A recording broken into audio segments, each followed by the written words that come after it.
Hello everyone and welcome to another video. Now when it comes to Intel Core i3 processors these days, anything up to and including the 7th gen chips are best avoided for modern gaming. 2 cores and 4 threads just won't cut it. The i3-8100 and 9100 will also cause issues despite being quad cores, as they lack hyper-threading, and on top of that they are based on an outdated platform with limited upgrade potential.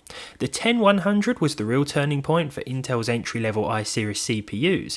For the first time we had an i3 with 4 cores and 8 threads. Again, we're looking at an outdated platform, socket 1200 in this case, and in a world where the AM4 Ryzen 5 4500 exists and can be found on eBay for similar money,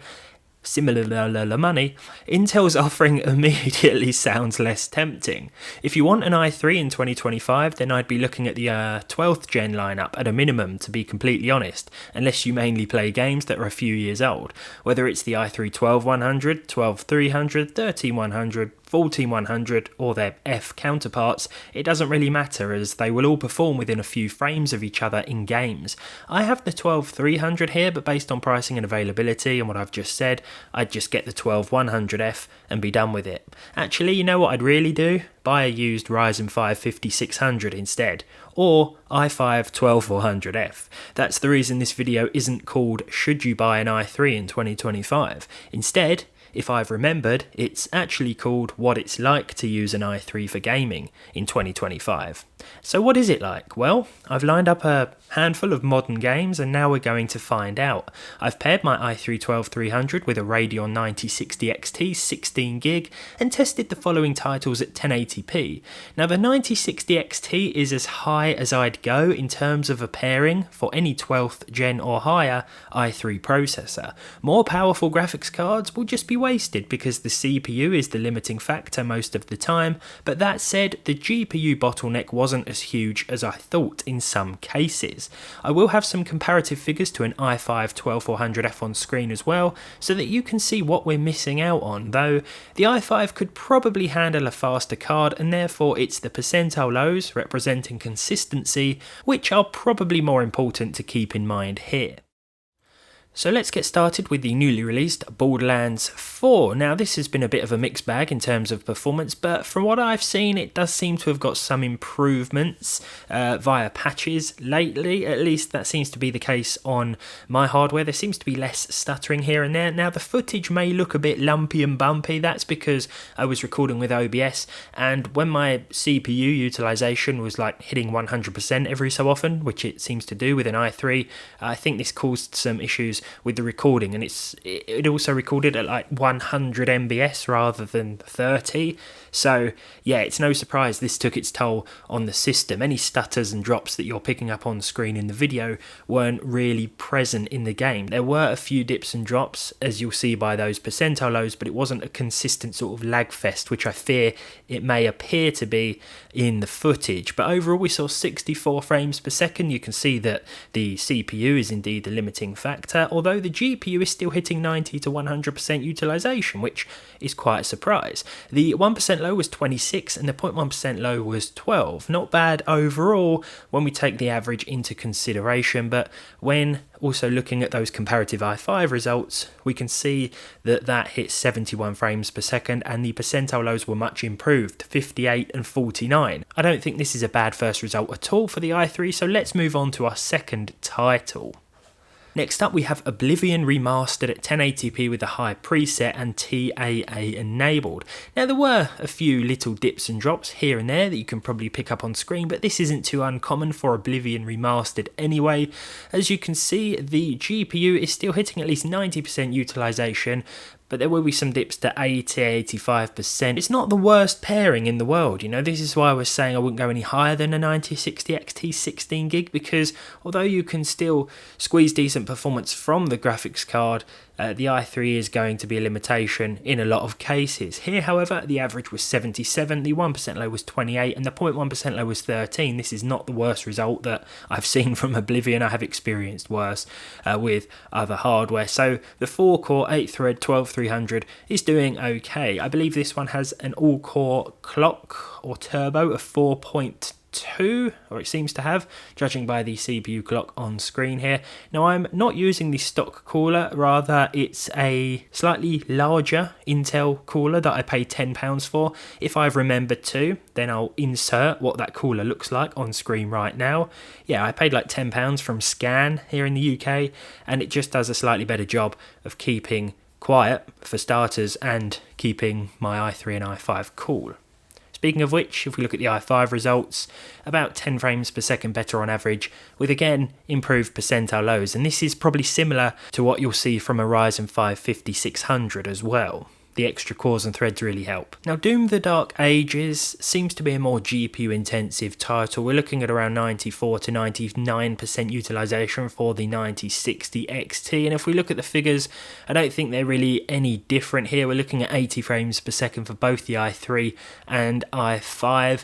Even when it comes to the percentile lows, they're not worlds away. 66 FPS and 52 FPS for the 1 and 0.1% lows of the i3, and then 69, nice, and 65 for the i5 12400F. So yeah, if you're using an i3 here, you're going to have a pretty flawless experience as far as I'm concerned. If we look at the frame time graph as well, very smooth here, minimal hiccups occurring on screen. Speaking of hiccups, I had hiccups earlier for the first time in like 5 years, and I had them for 3 hours. I've only just recovered. I was going to record this video this morning, but I couldn't stop hiccuping.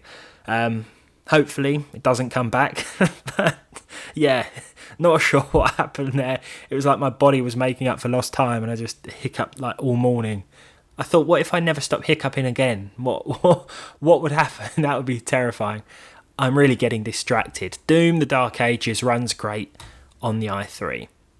For GTA 5 Enhanced, the 9060 XT is certainly capable of utilising a ray tracing preset, but I just stuck with the very high preset, and hopefully this gives us a better idea of CPU performance. I think it does, because as you can see, the GPU is nowhere near being fully utilised here. In terms of our average frame rate, though, we're looking at 136 with a 1% low of 66 and a 0.1% low of 57. I was just running around downtown throwing grenades at things, which certainly takes its toll on the CPU.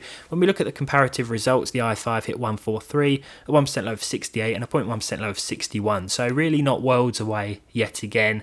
And like I said before, I'd certainly recommend no higher than a 9060 XT 16GB for the i3. For Kingdom Come Deliverance 2, much like Doom the Dark Ages, I think this is more GPU intensive. As you can see by the on-screen overlay, we're looking at 95 to 99% utilization with the 9060 XT in the system here, and as such we're getting a really solid result, 82 FPS overall with a 1% low of 61 and a 0.1% low of 45. If we look at the i5 in comparison, we're getting 84 frames per second, so just a couple of frames more. The 1% low was 67 and the 0.1% low was 65, so it's clear that a better CPU, a CPU with more cores and threads, is going to offer a more consistent experience, which I think is pretty much the standard across most of today's tested games. I think that was probably obvious going into this. More cores and more threads means more consistency, especially from a CPU of the same generation. The i5 12400F or 5600 are going to be great alternatives. As we move on to Clair Obscur Expedition 33, then with the i3 we're seeing 81 FPS, 1% low of 61 and a 0.1% low of 41. I only noticed a few sort of dips and drops as I moved across the rooftops here. I deployed the grapple thing and there was a little spike in performance. With the i5 this didn't really happen. We saw 82, so 1 FPS more on average, a 1% low of 65 and a 0.1% low of 54. Slightly better overall. As we move on to Cyberpunk 2077 though, let's think about the question, what's it like using an i3 in 2025? And I think the answer to that, from my perspective, is a lot of the time fine, but it is clear that there are certain performance limitations in some titles, and the reason I wanted to mention that again here is because Cyberpunk 2077 is a pretty big one for that. I mean, we're looking at 95 to 100% utilization here. This is a very CPU intensive game, especially in busier areas of Night City. Now I'm using the high preset with medium crowds. This was enabled by default here, and even so, our CPU is struggling a little bit. Now, surprisingly, this didn't come off as bad in the percentile lows as I thought. Although there were some frame dips and drops, it was quite consistent when it did drop. It didn't drop and stutter, it just dropped. That said, when we look at the i5, a 6-core 12-thread CPU, 94 was the average, and our percentile lows were quite a bit better, significantly so, 61 and 50. We'll finalise with Counter-Strike 2 now. With the i3-12-300, we're looking at 161 frames per second and a 1% low of 81 and a 0.1% low of 58. Nothing really to complain about here. The game ran absolutely fine. When we compare this to a 6-core 12-thread CPU by the name of the i5-12400F, we saw 207 frames per second, a 1% low of 94 and a 0.1% low of 80. So this wasn't without its drops either, but overall, of course, using a CPU like this instead is going to offer a more consistent experience. Now, to conclude, and I can really only speak for the UK here, the i3 is under £100 on the used market, the Ryzen 5 5600 is under £100 on the used market, as is the i5 12400F. And if that is the case, well, it's going to be hard to suggest an i3 or recommend an i3 over a Ryzen 5 or i5 that has more cores, more threads, and will deliver more consistent performance. But what's it like using an i3? 12th gen and above in 2025? Not bad. I do look forward to seeing what Intel are going to produce next. I'm thinking hopefully like a Core 3, I think they're called now, or Core Ultra 3, whatever their current naming scheme is. But I'd love to see like just 8 cores, even if without hyper-threading, you know, an 8-core Core Ultra 3 or Core 3, whatever they want to call it, would be pretty cool. And I think we'd be looking at a new budget king if it was based on a modern platform. But there we are. Thanks for watching. Let me know your thoughts down below, and hopefully I'll see all of you in the next one.